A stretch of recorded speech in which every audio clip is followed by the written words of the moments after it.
Я себе почуваю на війні на своєму місці. Дрони охотяться за любою технікою, за любим автомобілем. Якщо ми вже цю війну поставимо на паузу, якусь договоренність, то ми точно і програємо. Давай, давай, давай!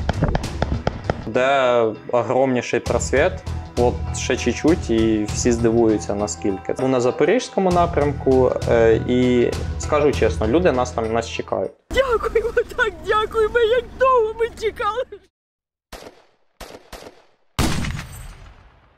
Вітаємо на нашому каналі Craft Media. Сьогодні у нас в гостях Назарій Грєнко, це наш друг з бієць полку, нині бригади Азов. Хто, до речі, не дивився, у нас є перша частина інтерв'ю з ним на нашому каналі, тож рекомендуємо перейти і подивитись. Також ми дуже вас просимо підписатись на наш канал, поставити вподобайки, написати коментарі. Можете писати гнівні коментарі, щоб наш канал і наші відео виходили в топ, тому що ми маємо багато мільйонів переглядів, але дуже мало підписок. Сьогодні у нас формат подкасту. Ми будемо спілкуватися на вільні теми, поспілкуємось на привід ситуації на Запорізькому напрямку.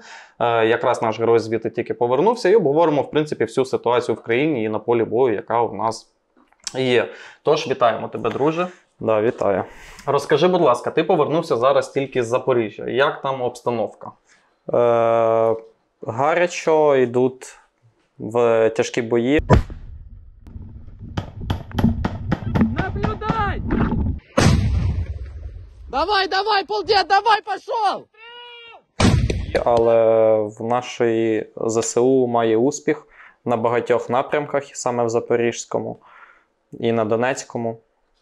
Зараз більш-менш іде робота. Скажи, будь ласка, ти пройшов Маріуполь, Так. ти пройшов полон, ти вернувся в стрій і зараз знов вступив в бій з ворогом, але на іншому напрямку. Як твої відчуття? Наскільки... Я думаю, що так і мало бути, так як мої побратими досі в полоні. Я маю мститися за побратимів, які загинули, за всіх людей, які там загинули в Маріуполі і на нашій землі. Тобто я чоловік, і я маю нести цей тягар до кінця, поки в моїй країні є нога ворога. Все нормально, я себе почуваю на війні на своєму місці. Я захищаю країну, сім'ю. Скажи, будь ласка, а ти зараз яку посаду маєш? Які задачі ти виконуєш? Зараз я командир взводу оптичних спостерігачів. Це артилерійська розвідка. Ми засікаємо, даємо правильні координати, засікаємо артилерію. Та також приймаємо участь в різних цікавих задачах. Не буду розповідати, яких саме, але роботи вистачає. Тобто ви на коптерах, на дронах? Ні, у нас і є і коптери, і дрони, і крила. Потім у нас є ще спостережні пункти. Це тобто групи, які обучені всьому. Вони можуть виставити бусоль, дати правильні координати, щоб наша артилерія по ворожій артилерії відпрацювала чи по якихось інших цілях. Також вони приймають в піхотних боях участь, штурмах і так далі. Слухай, взагалі ситуація на Запоріжжі. 100% ви готувались, ви вивчали те, що там робить ворог, він готується до оборони. Наскільки це співпадає з реальністю, та інформація, яку ви мали, до якої ви готувались, і в реалії, що ви там побачили? До війни, скажімо так, підготуватись ніколи на 100% не вийде. Але ми розуміли, який ворог буде проти нас, які підрозділи ворога і так далі. Мій підрозділ і взагалі моя бригада показала себе чудово. До нас немає ніяких питань. І командування Збройних сил, команда Національної гвардії та взагалі оборони країни нами задоволені. Ми чекаємо зараз нових завдань і все. Тобто вас зараз з Запорізького напрямку відвели? Мою групу так. Ага. А чому? Тому що нас хочуть доукомплектувати. Технікою? Всім, чим потрібно. Слухай, до речі, після першого інтерв'ю, коли ми з тобою записували, там було питання від мене до тебе з приводу 47-ї бригади. І питання там звучало наступним чином, чому 47-й бригаді в Магурі дають велику кількість різноманітного західного озброєння, А вам бригаді Азов, яка там відстоювала Маріуполь, давала час на підготовку, там, на планування, на опанування нової техніки, вам ну, по факту дають це в дуже-дуже малих об'ємах, скажімо так, ну, це м'яко кажучи. От, і там, після того, як 47-ма бригада виїхала на Запоріжжя, під нашим відео просто волна хейта фанатів 47-ї бригади. До речі, стосовно 47-ї бригади, ми поважаємо цих хлопців, цих воїнів, це справжні герої, і у нас ніяких питань до них немає. Просто є питання якісь у фанатиків до нас. Тож, що ми там дуже некрасиво про них сказали, вони там все по-своєму сприйняли. Ти на Запорізькому напрямку пересікався з бійцями 47-ї бригади? Так, давайте зразу уточнимо момент. Якщо не помиляюсь, в тому відео ми нічого не сказали такого, щоб могло там справжніх абсолютно бійців образити. Ні. Я не сказав там нічого такого. Я сказав те, що 47-ма бригада має майже все озброєння. Так, точно. І просто вони не виїжджали, вони готовляться до війни. Так. В цей раз, так, я мав можливість і поспілкуватися з бійцями 47-ї бригади, і вони дійсно вже у зоні виконання бойових завдань на новій техніці іностранного зразку виконують бойові завдання. Ну, бойові пацани. Саме хлопці, які воюють, так, а не їхні медійні обличчя. Слухай, а от ця вся західна техніка, ті леопарди, Бредлі, все там їздить, дає все під хвіст. Так, звісно, типу, люди там, росіяни дуже багато зробили зараз фейків, типу, що вони знищили там леопарди, наші Бредлі. Скажемо, як воно є, це один леопард, знято з куча різних коптерів русських, з різних ракурсів, щоб зробити інформаційну таку війну, щоб наші люди здеморалізувалися, подумали, що капець, ЗСУ не вміє воювати, ми втратили техніку і так далі. Але саме головне, це не техніка, а люди. Там всі бригади, які там стоять, вони уміло тримають оборону і йдуть в наступ. Тобто те, що там гуляло по телеграмам, що там майже роту там Абрамсів знищили, Бредлі, це ні, все неправда? Це все брехня, так як, ну, зрозуміло, що ми зараз йдемо в наступальні дії, ми вже не в оборонних діях, оборонятися набагато легше. Ми наступаємо. Всім було зрозуміло, що ми будемо втрачати і техніку, і як би це грустно не звучало, і людей. Але порівняно з втратами ворога, ворог несе набагато більші втрати на любому навіть зараз в обороні. напрямку. Навіть в обороні. Нічого собі, слухай. Ну такої інформації, бачиш, ніде вона не поширюється. Всі говорять тільки, що все пропало, Україна втратила Та все. ні, Ну тобто, знаєш, взагалі ж люди, ну, цивільні, вони думали, що зараз туди заїде колона Абрамсів, Бредлі, зроблять все самі, типу, без екіпажу. Те, що ми в першій частині говорили. Саме головний такий, наша проблема взагалі нашого суспільства, що вони думають, що все, якщо нам дали 10 леопардів і ми вже виграємо війну, і коли вони побачили, що 10 леопардів згоріли, все, війна програна. Ніхто не думає, що на цих 10 леопардах потрібно обучити екіпаж і так далі, поремонтувати ці леопарди. Так як дуже великий відсоток тієї техніки, яка приїжджає реально в нашу країну, і нам віддають партнери, вона в небойовому стані. Її потрібно чинити, лагодити, щось додати до нашої війни. В світі не було такої війни, як в Україні, вже більше там 100 років, ну там 70, якщо не помиляюсь. І це американці воювали там проти бедуїнів в Афганістані, а ми воюємо проти реально армії, яка воювала завжди в Афганістані, Ічкерії і так далі. Плюс в Росії є найомники Вагнер, які вміють реально воювати, а те, що там ми створюємо меми про них, це просто, щоб не падала наша, як це сказати, самооцінка. А на Запоріжжі вагнерів вже зараз нема? Чи теж якісь кількість? Ні, я чув, що на Запоріжжі є їхні тренувальні бази, але чи вони саме виконують там бойові завдання, цього я вам не скажу. Це знають наші спецслужби і все. Слухай, а наскільки взагалі відрізняється от західні зразки техніки, ті ж танки від наших радянських, до яких ми звикли? Ти бачив? Так, я бачив Бредлі, реально дуже гарна машина. Дуже хочу, щоб моя бригада такі отримала. Так що, ну, модуль реально там класний. Бачив Леопард, але не прям підходив до нього, бо я їхав в автівці тоді і Леопард стояв. То, ну, реально, виглядає це дуже круто, але я скажу так, що не техніка там красить бійців, а саме ті навички, які дають бійці, ті свої знання, посадити опитного танкіста на даже самого крутого на Т-72 і посадити просто танкіста на Леопарда, то крутий танкіст буде і на 72-ки гарно воювати. Головне, це за що ти воюєш. А коли наш танкіст знає, що в нього сидить сім'я десь там в Києві, і щоб вона не прийшла, Росія не прийшла до Києва, він на цьому танку буде робити таке, щоб в голові не викладається. Стосовно, до речі, ти тільки що сказав, що повтанка цього проїжджав на автівки. Я бачив, мені хлопці з Азову скидали фото і відео своїх машин там після тижня боїв в Запоріжжі. Ну, коротше, від машин там нічого не лишилось. Да. Так само ти мені скидав фотки, що от машини, які ми готували, робили, вони були просто ідеальні, скажімо так. Зараз від них там мокрого місця не лишилось. 808.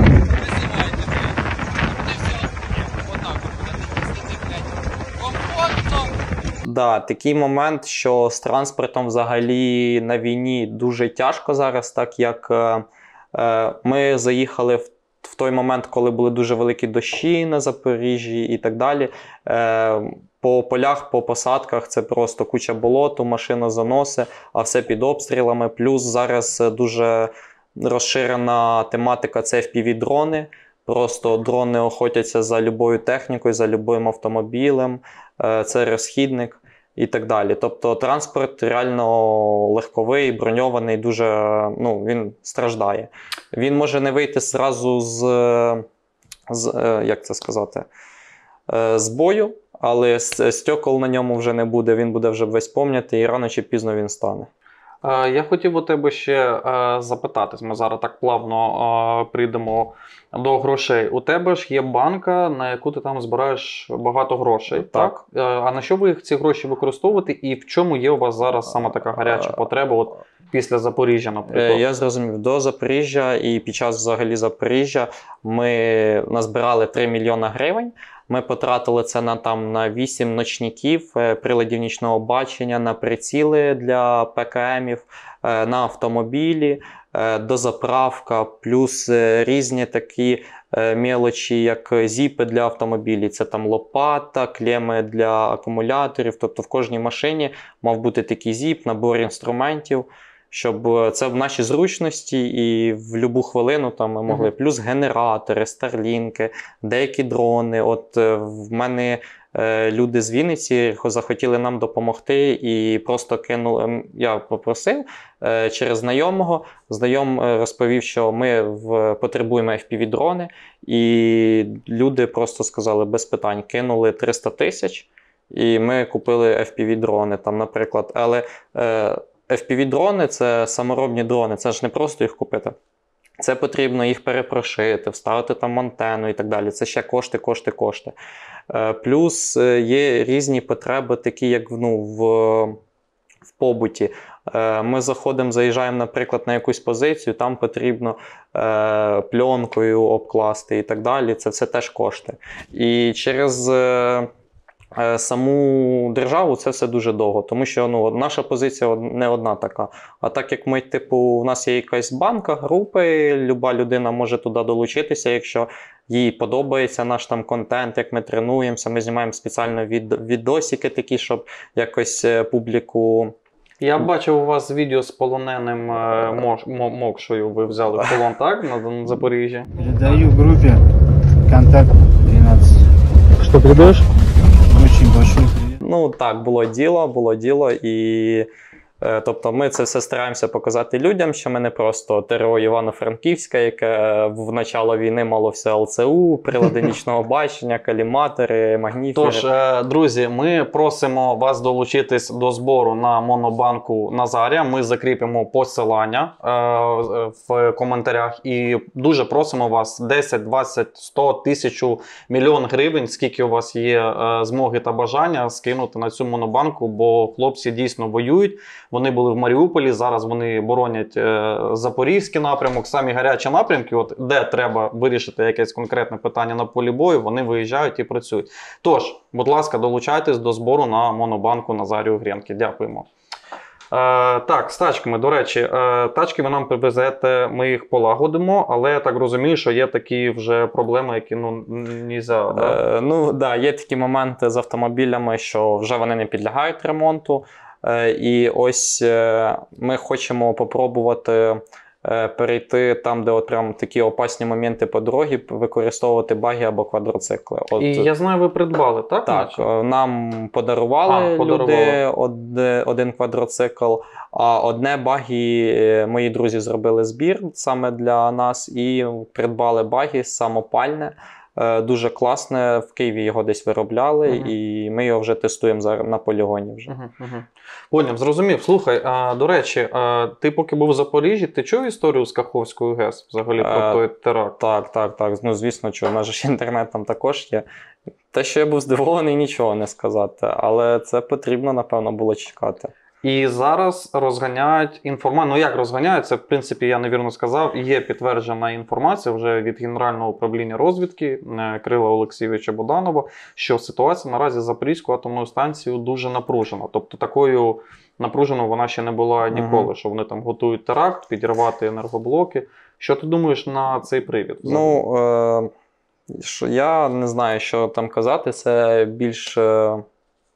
потрібно... Я маю на увазі наслідки. Тобто, яка історія? Якщо підривають атомну станцію, то просто це заморозка конфлікту на Запорізькому напрямку, це зона відчуження, і всі бойові дії по обидві сторони вони припиняться. Ну, це буде неможливо. Я думаю, що українці точно там ніякі заморозки, будуть маленькі групи, які там в дитинстві, так як я, переіграли сталкера. І просто будемо робити свою роботу в якихось костюмах, заражені. Але реально, я думаю, що війна продовжиться і не буде ніякої атомної катастрофи. Мені так хотілося б. А якщо, це ж не жарт. У нас є приклад Чорнобиль. Да. Вже скільки років, біля 40 років, вже там все, майже 40 років, там нічого не живе, не росте. Просто якщо наш конфлікт заморозиться на Запорізькому напрямку, то там, я навіть і не знаю, як це сказати. Вони рано чи пізно зберуть сили і вдарять далі. Да. Так я думаю, що у них насправді є такий план. Підірвати Запорізьку атомну станцію, знаєш, взяти собі таку паузу. Так. Вони розуміють, перегрупуватись. Да. Бо вони, реально ж, не топі далеко, вони розуміють, що вони зараз будуть опіздюлюватися. Тобто, що рано чи пізно їм прийде кінець. І це для них, найкраща, скажімо так, змога зробити собі паузу на деякий час, заморозити конфлікт, там 2-3 рочки почекати і вже потім іще раз такий повномасштабний захоп. Взагалі, да, я, зразу казав, якщо ми вже цю війну поставимо на паузу, якусь договореність, то ми точно її програємо. Росія розуміє, реально російський солдат розуміє, що вони цю війну рано чи пізно програють. А російське правительство може зробити так, що реально поставить це все на паузу, постарається з нами якісь договорняки рішати або підключати сюди інші страни, щоб давили на нас, там страни НАТО і так далі, щоб давили на нас і ми заморожували. Але якщо ми заморожимо, ви всі знаєте, з 2014-го теж був заморожений конфлікт.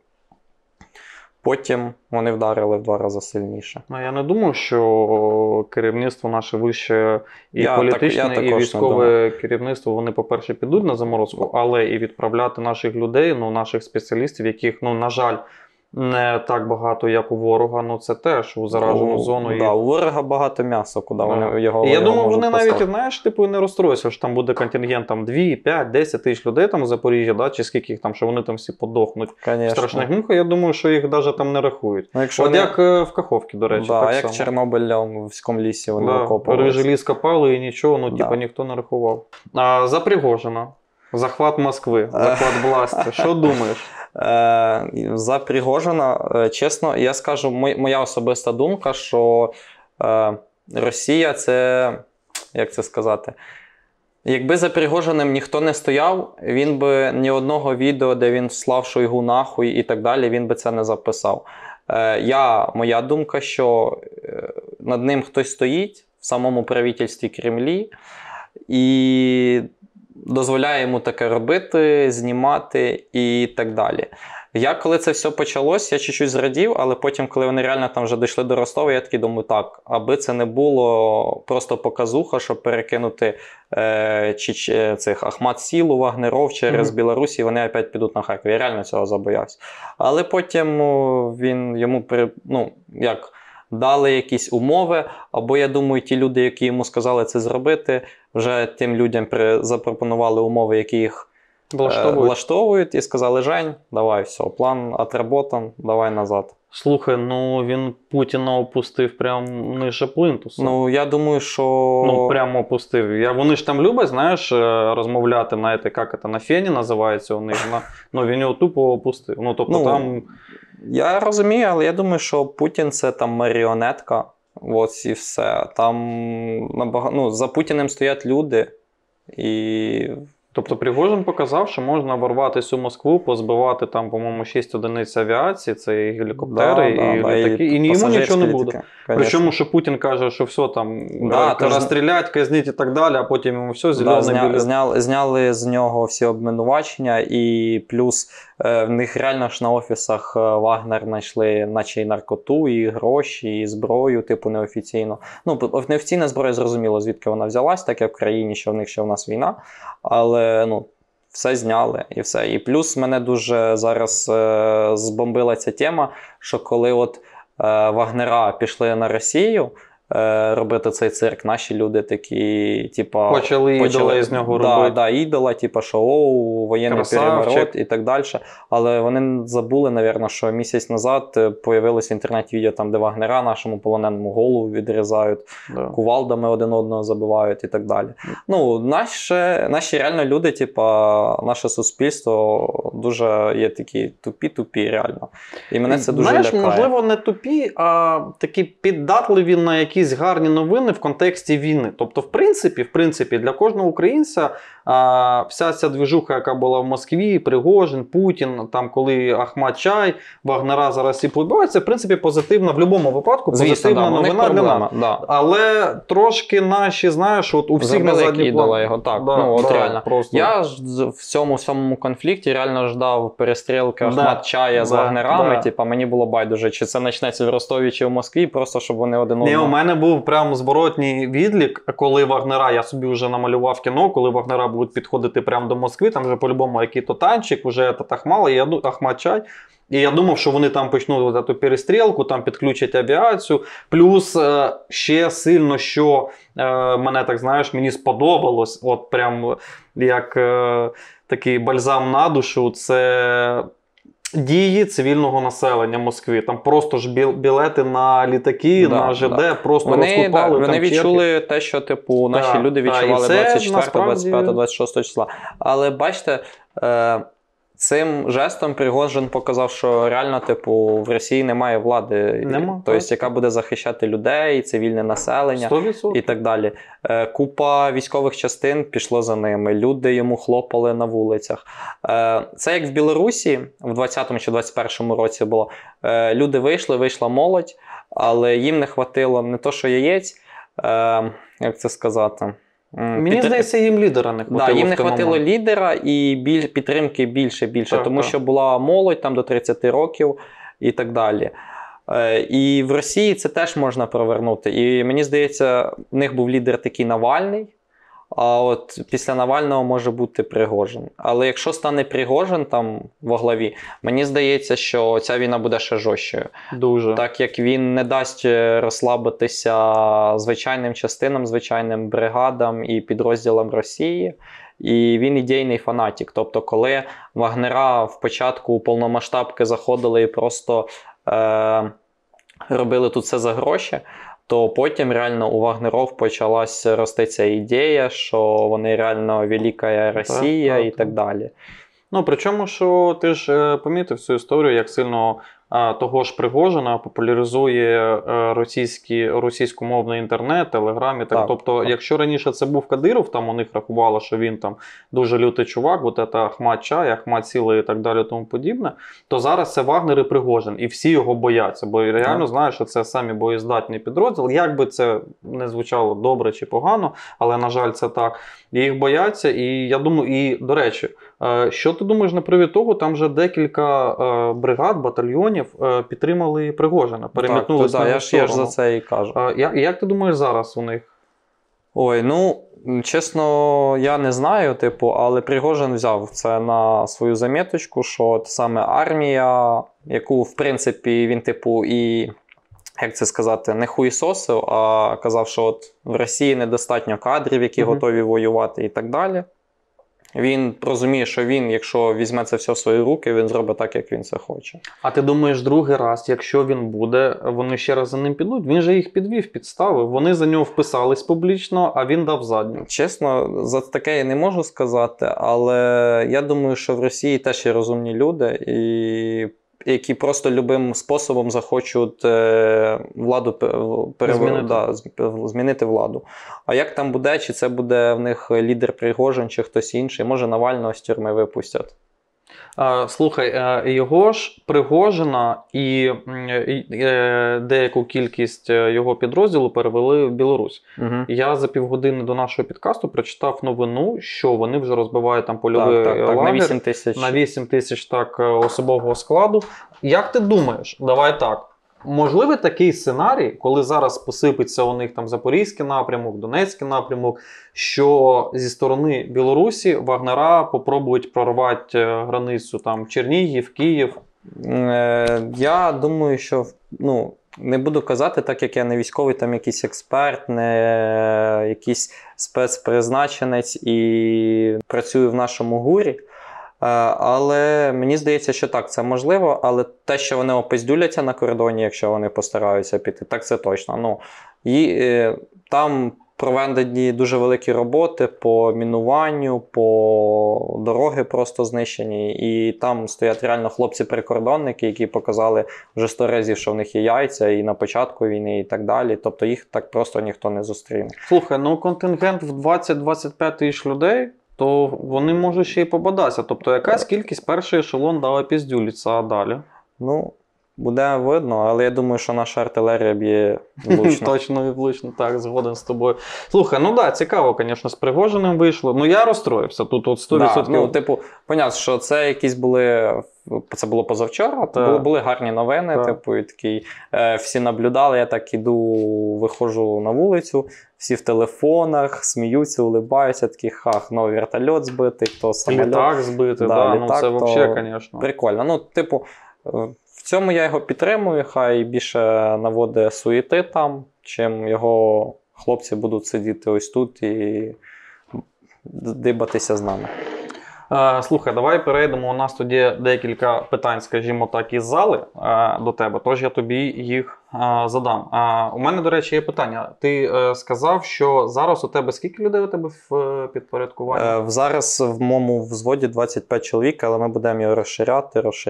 І ти командир цього взводу, так. Угу. Я в тебе, до речі, запитаю про назву вашого телеграм-каналу К12 і інстаграму К12. Звідки взагалі ця назва К12? Що це? Взагалі, у нас є отакий Контакт 12, це сам підрозділ в БУАР. У нас там плюс-мінус 70 чоловік, це там підрозділ Крила. Це, тобто, взвод управління артилерійським вогнем. Це Крила, це хлопці літають на Валькіріях, Лелеках і Фуріях, якщо ми купимо Фурію, так як вона дорога, там 7 мільйонів гривень. Я думаю, якщо люди нам допоможуть, ми купимо, будемо використовувати. Потім у нас є взвод саме дронів. Тобто хлопці літають на дронах, роблять скиди, роблять розвідку і так далі. І взвод СП. Оце саме мій взвод, оптичні спостерігачі, які тренуються, які ставлять СПшки, слідкують, потрібно, приймають участь в різних завданнях і так далі. І як виникло Контакт 12? Ми сидимо на позиції. Це в Запоріжжі? Так, на Запорізькому напрямку. Я і наш кістяк, це ще 5 чоловік, які з Маріуполя, хто вернувся з полону, хто прилетів на вертоліті після поранення і встав до строю. І ми такі думаємо, треба придумати щось своє, щоб на цій картинці люди кидали нам кошти, і ми змогли забезпечити наш підрозділ. І ми такі думаємо, ми хотіли спочатку якийсь флаг зробити, це просто була отак ідейка, просто якось називати, щоб було по приколу чисто для нас. А потім це вже переросло в те, що зараз є. Ми придумали Контакт 12. Було дуже багато різних варіантів, там гострий глаз, зоркий глаз, тихий привід. Все, там ми пили чай і такі думаємо, десь часа 3 кожен придумав. І потім я такий контакт 12. Такий, А контакт на 12 це була у вас реальна історія, що відбувся в той момент контакт на 12 або ні? Ні. Це я ні? просто такий, я вспоминаю, типу, і такий, давайте контакт 12. Типу, питають, а що контакт 12? Я кажу, ну завжди, типу, вперед. В нашій військовій справі контакт 12 це типу ап, і йдемо вперед, там стріляємо вперед. І всім так зайшло, ми такі поговорили з хлопцями, які молоді, і вони теж це підтримували, і тепер ми для всього медійного простору це контакт 12. Розкажи, будь ласка, в чому складність звільнення окупованих територій? От зараз на прикладі Запоріжжя, якщо можна. От основні складності. На прикладі Запоріжжя насправді звільняти територію в будь-якому напрямку тяжко, так як росіяни вже окопалися, вони нас чекають. Все медійне пространство в Україні 3 місяці кричало, що почнеться контрнаступ. Але ніхто не знає, з якого напрямку. Да, хоча він типу і досі не почався, типу, там маленькі сили тільки були кинуті. І вони нас чекали, на будь-якому напрямку вони нас чекали. Я був на Запорізькому напрямку, і скажу чесно, люди нас чекають. Цивільні? Так, цивільні. Ага. Є партизани, які знищили 2 танка в тилу ворога. Є хлопці, які міст. Ось вчора я побачив відео 16-річним хлопцям, які в Бердянську. Так. Їх просто... там 2 було. Так, 2, але я знаю тільки що одного, який просто вбив 2 росіян. Типу, ці люди герої, і вони по-любому, ми потрібні їм. Чекають нас, щоб ми звільнили і відстраювали свою країну. Слухай, а наскільки там тяжко все йде? Я так розумію, зараз у вас була така розвідка боєм, тобто, так? Так. Я скажу, все йде по плану, тобто, от все як планувалося, так воно йде. Точно, що буде огромніший просвіт, от ще чуть-чуть, і всі здивуються, наскільки. Це так.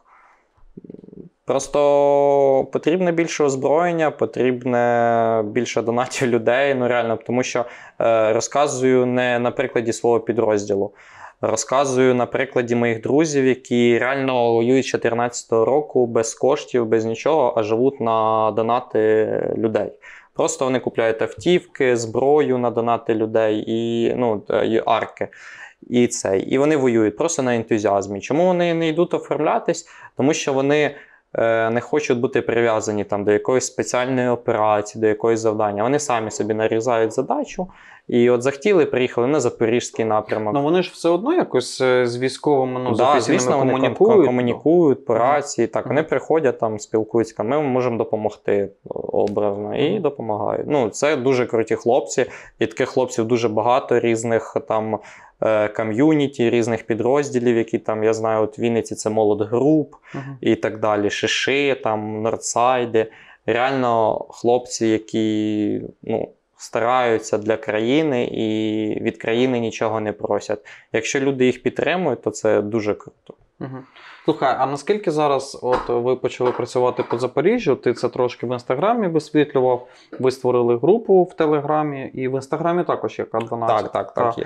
І наскільки зараз люди підтримують, коли ви там опинились, у вас же там збір постійно? Ми просто підтримують нам, і пишуть, і лайки, і кошти кидають. Ми реально вже там зібрали майже 3 мільйони, але з цих грошей ми вже і дуже багато потратили. От завтра ми їдемо за 3 машинами, 3 машини докупити. Купили 8 ночників і так далі. Тобто кошти є, але ці збори просто людям треба зрозуміти, що вони будуть один закінчиться, новий почнеться, тому що це все розхідний матеріал, реально. Там ті машини сьогодні їздять, завтра вже зломані. Дрони сьогодні літають, завтра російські пушкарі їх збили і так далі. Слухай, а на привід, до речі, використання FPV дронів. Зараз багато зборів, і багато підрозділів закуповують FPV-шку, використовують FPV-шку. Наскільки це крута штука? Юзаєте ви FPV-шки, не юзаєте? Так, ми саме друзі з Вінниці закинули кошти і ми купили FPV-дрони. Це дуже крута штука. По-перше, один дрон обійдеться десь в 1008 з антенною з перепрошивкою, десь в 1040. Але цим дроном реально можна, він, по-перше... Це 7 або 10? Скільки дюймів дрончик? 10. 10.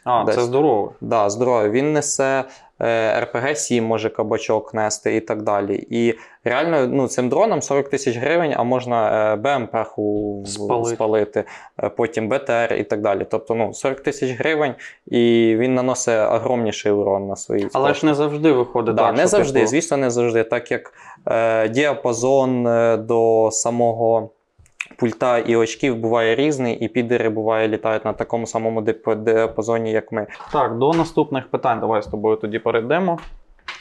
До речі, є таке питаннячко цікаве. Ти вже трошки медійна людина, тебе багато хто знає. Ну, це ще «Любіть маму, кушайте кашу», да? Це з Маріуполя твоє відео. А є в тебе якась людина, чи я не знаю, чи якісь люди, з якими б ти хотів дійсно познайомитись, поспілкуватись там? Ким, можливо, так? Да, я завжди прихильник того, що не роби собі куміра, ти можеш стати типу, кожен день лучше і лучше. Але, типу, я кажу, напевно, цей український націоналізм мені привили пісні Єрмака, там, коли 14-й рік був. І так сталося, що ми з Єрмаком там буває переписуємося в Інстаграмі. Ну, типу, це дуже круто, бо там я на його піснях ріс, там «Серце пацана», там «Перша любов», всі діла. І зараз я з ним спілкуюся. Зараз в нього взагалі крутіші треки, там оцей «Рагнарьок» і так далі. Прям такого, що вау, ну, можливо, з історичних постатей, то це Євген Коновалець. Ти читаєш русняві усілякі пабліки? Слідкуєш за ними? Так, читаю. І що? Слідкуєш, типу, просто, ну, аналізуєш ту інфу? Ну, звісно, типу, я розумію, от, наприклад, по нашому напрямку, де вони реально брешуть, а де не брешуть, типу, і так далі. І наскільки взагалі, типу, Там 80%, типу, реально вони брешуть. Да? Обманюють? Да. Типу, Да. все приукрашують, типу, як є. Ну і звідти, навірно, от ці легенди Да, про колону фейки, збитих да. Я думаю, леопардів. да, що люди ж теж їх читають просто, да, 100%. і вони там вже накручують собі кіно, що реально все так погано, але Слухай, а цього Гіркіна не читаєш, до речі? ні, Ну, Гіркіна я ні. не читаю. До речі, ну, він... Збитий льотчик. Ну, збитий льотчик, да. Ну, мені здається, знаєш, у нього взагалі якась обідка закралась. Ну, от реально у нього якась обідка, що почалась велика війна, як вони там, типа, СВО, от це все, а він не при ділах, а він, типа, хоче бути при ділах, бо колись там давним-давно він був дуже великим в себе, а зараз він просто ніхто, і його всі там з говном мішають, і він там постійно то Вагнеров хейтить, то Путіна. То вчора, до речі, вони проводили якийсь сетот. Не марш-бросок, коротше, какой-то у них там путь був по Москві, там щось вони своїх однодумців збирали. Там. Коротше, він уже, до речі, він собі вже готує нормальний плацдарм. Звісно. Ну, я то й серйозно говорю, бо він постійно там, знаєш, пропагандує таку історію, що там Путін не воєвода, коротше, що його треба змінити. От ми знаємо, ми можемо, треба робити так. І він реально собі готує плацдарм однодумців, людей, які будуть його підтримувати, і можливо теж. І причому, я тобі скажу, ти на привід Пригожина говорив, що хтось там зверху йому там допомагає, тому що він багато собі дозволяє. Так само і цей пасажир. Ну, він просто прямим текстом і вже протягом там 1,5 року йому ніхто нічого не робить. Тобто, тому, можливо, є декілька кандидатів, знаєш, типу, які будуть між собою там гавкати. Слухай, у тебе монобанка, на що зараз у тебе йде збір? Зараз ми збираємо на прилади нічного бачення та на лазерні цілевказівники, так як вони допоможуть нам працювати вночі. Там водіям просто вести дорогу посеред ночі, хлопцям, які проводять піхотні та штурмові дії, бачити ворога вночі і прицільно стріляти, так як ЛЦУшкою ти інфракрасним фонариком світиш і бачиш в нічник точку, куди буде стріляти. Тож, ми закріпимо монобанку в наших коментарях і попросимо вас долучитись до збору Назарія Гренки для його підрозділу, щоб вони купили собі все необхідне і були максимально ефективні в нищенні нашого ворога. Дуже-дуже вам дякуємо. А також не забувайте підписатись на наш канал. Слухай, скажи, до речі, будь ласка, у тебе підрозділ 25 людей. Це всі нові твої люди? Так. Ну, от сам підрозділ, який підрозділ, у нас виходить 60 там плюс-мінус чоловік. Так. Але саме я командую, даю там постанови, саме 25 чоловік. І це всі люди, які раніше з тобою в бою не були? Ні, це от ми тільки оце з'їздили на Запорізький напрямок, вони показали себе ідеально, хлопці. У мене самому молодому 18 років, самому старшому 36. І як вони тебе сприймають як командира? Розкажи, поділись. Якось треба їх спитати насправді, але наче всі довольні, я там їм є час їхати додому, відпускаю додому, є час там разом гуляємо, жаримо шашлик якийсь. Ну, я дуже людяний, типу, стараюсь. Я пам'ятаю своїх командирів, ну, вони і досі є, як до мене ставляться. У нас всі дуже людяні, один одного підтримуємо, один одному сім'я і все. Слухай, круто. Ну немає, коротше, такого, да, що ти Ні, там в нас малий, немає ти- дідовщини. Ні, я навпаки, я не про дідовщину, що там з твоєї сторони, тобто, але, знаєш, серйозні сприйняття тебе як командира, оце найбільше. та, Це тим ні. паче, коли там люди є старші. за Я тебе. поняв, за що ви кажете. Але ж я з хлопцями, типу, йду і в бій, там один із перших, також там їх завожу на позицію, реконструировку роблю і так далі. Тобто, ну, вони наче довольні. Ну, точно мені ніхто не жалувався.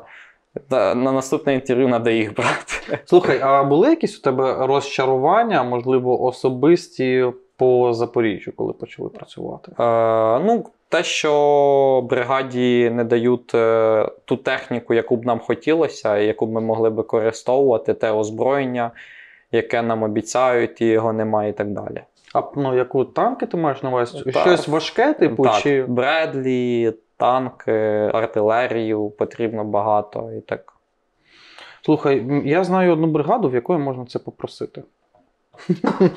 Не будемо казати бригаду, бо опять заклюють. У нас особовий склад дуже сильно вмотивований. Ну, типу, реально в Азові там нікого не мобілізують, нічого. Тобто, ти захотів служити, ти хочеш захищати там сім'ю, батьківщину, прийшов до нас, ми тебе всього навчили. Ти ригаєш на КМБ, щоб поїхати А на КМБ зараз досі проводять? Чи йде набір? Ну, так? звісно, йде набор. Ну, і тобто так ця історія, вона працює. продовжується, так, постійно. звісно. Да. У нас бригада на велику штатку розрахована. А скільки зараз у вас штат особового? Чесно не скажу, я думаю. Ну, до рівня бригади ви вже дійшли? Ну, доходимо, я думаю. Думаю, Вже доходимо. потрошку доходите. Супер, а окрім техніки, що можливо іще? У тебе були, до речі, ну, прямі у вас зіткнення з ворогом в Запоріжжі? Чи... Прям таких, що як в Маріуполі, то ні. Ні, не було, так? Чого саме більше не вистачає, це нашого командира, друга Редіса. В нього тим паче завтра день народження, і, напевно, найбільше на свій день народження він хоче, як і кожен азовець, який знаходиться тут, щоб всіх наших хлопців поміняли і вони знаходилися вдома. Назарій, чого очікувати від контрнаступу і до чого готуватись? Готуватися до великих, напевно, донатів людям і просто чекати, поки Збройні Сили України будуть робити свою роботу. І саме головне не мішати. Не мішати ніякими медійними історіями, фейками і так далі. Не сіяти паніку і все. Просто довіряти і все. І підтримувати.